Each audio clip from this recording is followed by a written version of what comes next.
Hello all, welcome to my channel. ఇప్పుడే దళపతి విజయ్ నటించిన GOAT cinema greatest of all time cinema చూసొచ్చా. ఈ cinema చూడడానికి మెయిన్ రీజన్స్ వచ్చి తమిళ్ స్టార్ హీరో విజయ్, ఇంకో రీజన్ వచ్చి డైరెక్టర్ వెంకట్ ప్రభు. ఆయన సినిమాల్లో humour, commercial elements and suspense elements కూడా బాగుంటాయి. సో ఈ రీజన్స్ తో సినిమా మీద పెద్దగా బజ్ లేదు. చాలా ప్లెయిన్ గానే వితౌట్ ఎక్స్పెక్టేషన్స్ సినిమాకి వెళ్ళాను. ప్లాట్ లైన్ వచ్చి అండర్ కవర్ ఏజెంట్ గా మన హీరో విజయ్ వాళ్ళ ఫ్రెండ్స్ వర్క్ చేస్తూ ఉంటారు. అనుకోకుండా ఒక మేజర్ ఇన్సిడెంట్ వల్ల అక్కడి నుంచి డెస్క్ జాబ్ కి వచ్చేస్తాడు. అసలు ఆ ఇన్సిడెంట్ ఏంటి, దాని తర్వాత తన లైఫ్ లో జరిగే ఇన్సిడెంట్స్ ఎట్లా ఎఫెక్ట్ అయ్యాడు అనేదే సినిమా చూస్తున్నప్పుడు ఆ సైలెన్స్ చూసి ఏంటి ఒక కమర్షియల్ సినిమాకే వచ్చానా నేను అనే డౌట్ వచ్చింది. ఓవరాల్ గా అయితే నాకు సినిమా నచ్చలేదు. డీటెయిల్ గా మాట్లాడుకుందాం. ముందుగా పాజిటివ్స్. సినిమాలో కొన్ని హ్యూమర్ సీన్స్, హీరోకి ఫ్రెండ్స్ మధ్యలో ఉండే కొన్ని ఫన్నీ ఎలిమెంట్స్ అయితే బాగున్నాయి. స్నేహ గారితో ఉండే కొన్ని కామెడీ సీన్స్ కూడా వర్క్ అయ్యాయి. పెద్ద విజయ్ క్యారెక్టర్ ఏదైతే ఉందో దాన్ని కొంతవరకు సినిమాని లాగగలిగాడు. కొన్ని స్పెషల్ క్యామియోస్ ఉంటాయి, అవి చూసినప్పుడు బాగా అనిపిస్తాయి కానీ పెద్దగా యూజ్ చేసుకోలేదు. ఇకపోతే నెగటివ్స్. సినిమా చాలా బోరింగ్ గా అనిపించింది.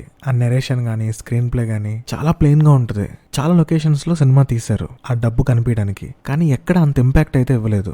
యంగ్ క్యారెక్టర్ చేసిన విజయ్ కూడా తన క్యారెక్టరైజేషన్ కరెక్ట్ గా డిజైన్ లేదనిపించింది. నాకు ఆ ఇన్వాల్వ్మెంట్ అనేది మిస్ అయింది. వన్ ఆఫ్ ద హీరోయిన్ గా మీనాక్షిని తీసుకున్నారు. తను యాక్టింగ్ బానే చేసిద్ది, బట్ స్టిల్ ఇలాంటి రోల్స్ ఎందుకు రాస్తారు అనిపించింది. అస్సలు ఇంపాక్ట్ ఉండదు. కంప్లీట్లీ వేస్టెడ్ తన క్యారెక్టర్ అయితే. మ్యూజిక్ అయితే అస్సలు బాలేదు. సాంగ్స్ ప్లేస్మెంట్ కానీ చాలా ర్యాండమ్ గా ఉంటాయి. ఆ డబ్బింగ్ సాంగ్ వింటున్నప్పుడు చాలా ఇబ్బందిగా ఏంట్రా ఇది అనిపించింది. క్లైమాక్స్ కూడా చెన్నై స్టేడియంలో తీశారు మొత్తం. సో ఐపీఎల్ మ్యాచ్ జరుగుతూ ఉంటుంది అక్కడ. అది సైడ్ ట్రాక్ ఉండి సినిమాలో జరిగే క్లైమాక్స్ ఫైట్ అదంతా మెయిన్ ట్రాక్ అవ్వాలి. కానీ క్లైమాక్స్ లో వచ్చే ఫైట్ ఆ ఇన్సిడెంట్ కంటే మనకి మ్యాచ్ ఇంట్రెస్టింగ్ గా ఉంటుంది. అలా డివేట్ అయిపోతాం మనం. IPL fans and Dhoni fans కూడా కొంచెం హ్యాపీ ఫీల్ అవుతారు క్లైమాక్స్ అప్పుడు. సో ఓవరాల్ గా అయితే నాకైతే సినిమా నచ్చలేదు. సినిమా మీరు చూసుంటే మీకు ఎట్లా అనిపించిందో కమెంట్స్ లో చెప్పండి. ఛానల్ సబ్స్క్రైబ్ చేసుకోండి, వీడియోని లైక్ చేసి షేర్ చేయండి. మరిన్ని చిత్రం చెప్పిన కబుర్ల కోసం మళ్ళీ కలుద్దాం. ఇక ఉంటా మరి.